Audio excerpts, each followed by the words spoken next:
je vais aider un frère qui est en train encore d'hésiter pour servir le Seigneur. Sers le Seigneur, tu as reçu un appel au service, tu as reçu un appel pour que tu puisses rendre gloire à Dieu par tes talents, par ta hospitalité.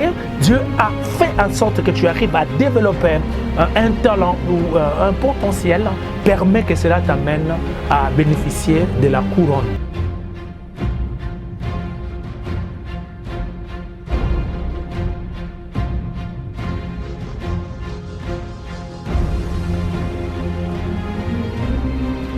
Shalom bien-aimés, nous sommes honorés de vous savoir en train de suivre cette vidéo. Nous sommes pasteur Mafoumantoudi, pasteur de l'église dans le cœur de Dieu. Tous les plaisirs est pour nous parce que nous allons faire un partage biblique et nous vous invitons à prendre d'abord les sujets que nous allons développer. Mais voici, Seigneur. C'est ça en fait les sujets. Mais voici, Seigneur. Pourquoi on dit mais voici, Seigneur? En fait, c'est un appel, c'est une vocation. Dieu, par son amour, il nous appelle toujours pour que nous puissions travailler avec lui. Il nous a créés et que le diable, par ses malices, il continue à nous déranger, il nous fait tellement de mal pour que nous puissions nous éloigner de notre Créateur. Mais chaque fois que Dieu nous regarde, il nous appelle pour que nous venions à lui, pour que nous puissions travailler pour lui. Mais voici, Seigneur. Je vous invite à lire avec nous dans le livre des Psaumes, chapitre 49. Nous allons prendre le premier verset. Psaume 49, premier verset. La Bible dit, on va prendre première et deuxième jusqu'au troisième verset. La Bible dit, au chef des chantres des fils de Corée, écoutez ceci, vous tous peuples, prêtez l'oreille, vous tous habitants du monde, petits et grands, riches et pauvres. Ma bouche va faire entendre des paroles des sages et mon cœur a des pensées pleines de sens. Jusqu'au verset 5 pour que vous compreniez. 5, la Bible a dit, je prête l'oreille aux sentences qui me sont inspirées. J'ouvre mon chant au son de la harpe. Bien-aimés de la foi chrétienne, là où nous venons de lire, en fait, Dieu est en train de lancer un appel. Il est en train de nous appeler. Retenez qu'il y a deux moyens pour que nous puissions comprendre ce que c'est l'appel.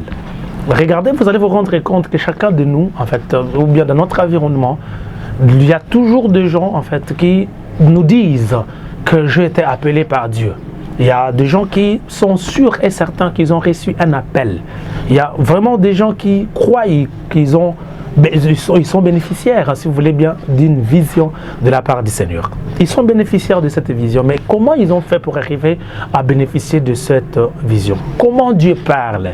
Est-ce que vraiment ce Dieu-là parle-t-il? Parce qu'il y a beaucoup de fois où il y a beaucoup de gens en fait qui n'arrivent pas à comprendre des choses. Il y a aussi beaucoup de gens qui sont dans la confusion et peut-être il a rêvé quelque chose, peut-être il a vu quelque chose, peut-être il a entendu quelque chose, mais en réalité, il n'a pas vraiment réussi à comprendre ce qu'il a entendu et malheureusement aussi, il n'a pas bien exploité ce qu'il a entendu de la part du Seigneur. Je vais vous aider à comprendre pendant ces quelques minutes. Qu'est-ce qu'on entend par appel?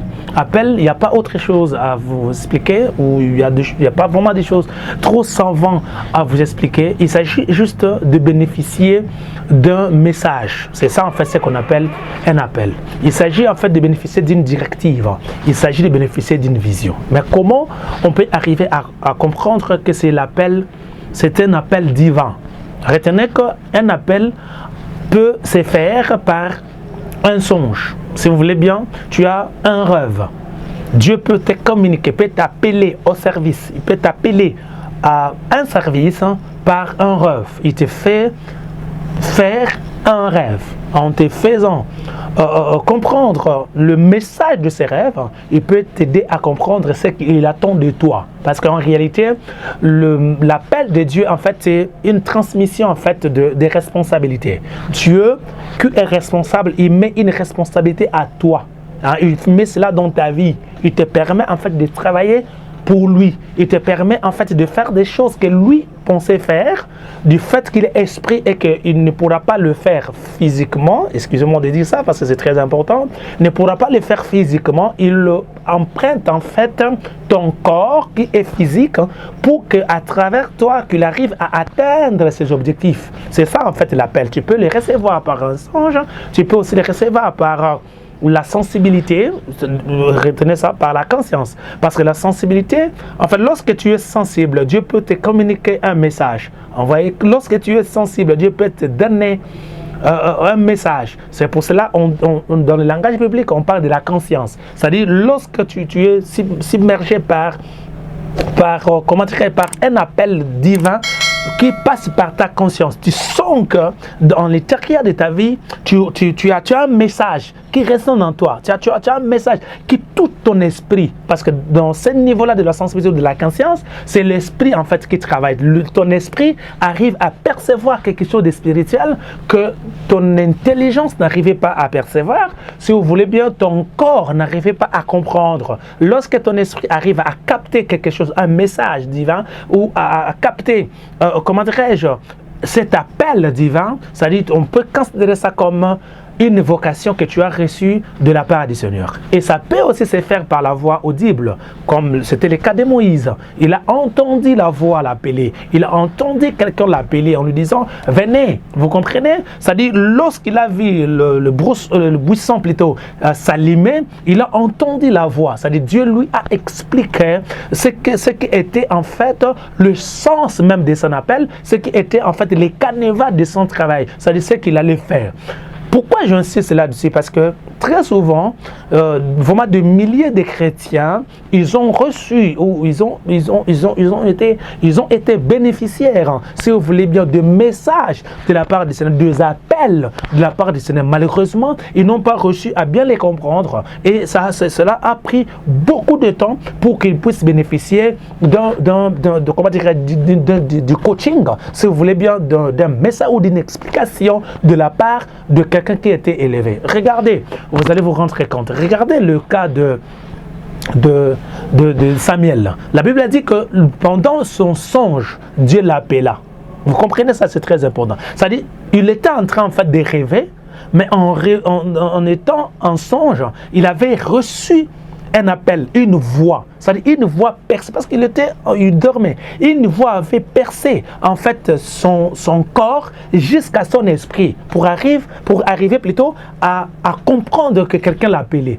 En se réveillant, au lieu de comprendre que les choses s'est passées dans son esprit, il est allé en fait parler au sacrificateur Élie. Vous comprenez? C'est-à-dire, il y avait un appel, il avait reçu un appel de la part du Seigneur, mais il n'arrivait pas à comprendre. C'est ça en fait ce qui se passe très souvent dans notre génération. Beaucoup de jeunes serviteurs ont reçu de la part des messages, ont reçu des vocations de la part du Seigneur, ont reçu des appels de la part du Seigneur, mais malheureusement, ils ne comprennent absolument rien. Retenez que l'appel où la vocation n'est pas en fait l'apanage du ministère. Parce que très souvent, les gens pensent que nous ne pouvons servir ou nous ne pouvons recevoir que la vocation. Nous ne pouvons recevoir qu'un appel de la part du Seigneur, si je exercerai dans le 5 ministères. Non, les 5 ministères, ce sont des appels spécifiques. Retenez ça. On appelle ça des appels spécifiques ou les appels ou appel au ministère. Mais nous pouvons aussi recevoir un appel dans la chorale. Nous pouvons recevoir un appel dans l'intercession. Nous pouvons recevoir un appel comme protocole. Nous pouvons recevoir un appel comme diacre. Nous pouvons recevoir un appel comme un ancien. C'est-à-dire, ne faisons pas, en fait, ne tombons pas dans la confusion parce que beaucoup de gens, en fait, tardent à servir le Seigneur sous prétexte que je n'ai pas un appel spécifique. L'appel spécifique, c'est un appel au ministère. Là, nous aurons des pasteurs, nous aurons des évangélistes, des docteurs, des prophètes, nous aurons des apôtres. Et ils sont appelés à travailler dans les sacerdoces du point de vue ministériel. On appelle ça les appels ou un appel spécifique. Mais on peut aussi recevoir un appel dans les services de Dieu. Retenez que nous n'avons pas seulement le ministère de la parole à l'Église. Nous avons aussi le travail des protocoles à l'église. Nous avons aussi un grand travail à la chorale. Nous avons aussi un grand travail à l'intercession. Retenez, c'est très important. Pour qu'il y ait équilibre dans une bonne église, une église ne peut répondre à ses attentes que lorsqu'il y a l'adoration, lorsqu'il y a, si vous voulez bien, la sensibilité spirituelle qu'on bénéficie lors de l'adoration et la louange. Et nous pouvons aussi appeler ça une église lorsqu'il y a la parole. Vous comprenez? C'est-à-dire, pour qu'il y ait équilibre, il faudrait qu'il y ait l'adoration et la parole. Ces deux concepts, ces deux facteurs font en sorte que nous reconnaissions en fait la vraie église. Or, les pasteurs ne chantent pas. Vous comprenez? Il y a des gens qui sont à la chorale, qui chantent. C'est-à-dire, ils sont en train en fait de servir dans l'église, mais pas comme un appel spécifique. Retenez, bien aimé dans la foi chrétienne, je veux que chacun de vous arrive à comprendre que peut-être tu as reçu quelque chose de la part du Seigneur, mais tu es en train en fait d'hésiter. Peut-être tu es en train de te dire, est-ce que c'est vraiment un appel au service? L'appel au service, c'est un appel au service. Ça peut arriver que tu avais reçu d'abord un appel au service et qu'au fur et à mesure que tu es en train de travailler, Dieu en fait clarifie cet appel-là, dans le sens qu'il t'aide à comprendre que c'était un appel au service, mais qui t'amènerait dans l'appel que nous appelons un appel spécifique. C'est pour ça que nous avons des chantres qui sont pasteurs. Nous avons des chantres qui sont devenus maintenant des pasteurs, mais ils n'étaient pas des pasteurs, mais ils étaient des chantres. Ils ont reçu un appel spécifique et cet appel spécifique les a conduits au ministère. Je vais aider un frère qui est en train encore d'hésiter pour servir le Seigneur. Sers le Seigneur, tu as reçu un appel au service, tu as reçu un appel pour que tu puisses rendre gloire à Dieu par tes talents, par ta hospitalité. Dieu a fait en sorte que tu arrives à développer un talent ou un potentiel, permet que cela t'amène à bénéficier de la couronne. Parce que vous savez, retenez que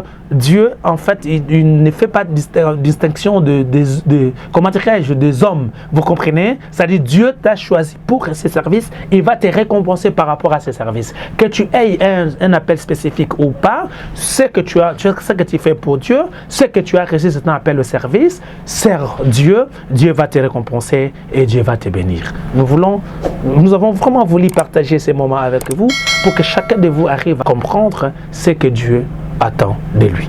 Que Dieu vous garde, qu'il vous bénisse. C'était votre bien-aimé pasteur Maf Mantoudi. Je suis pasteur de l'église selon le cœur de Dieu. L'église selon le cœur de Dieu est en République démocratique du Congo. Nous sommes à Kinshasa, bien entendu, dans la commune de Kasavubu, Gemena, numéro 37. C'était votre bien-aimé pasteur Maf Mantoudi. Que Dieu vous garde et vous bénisse.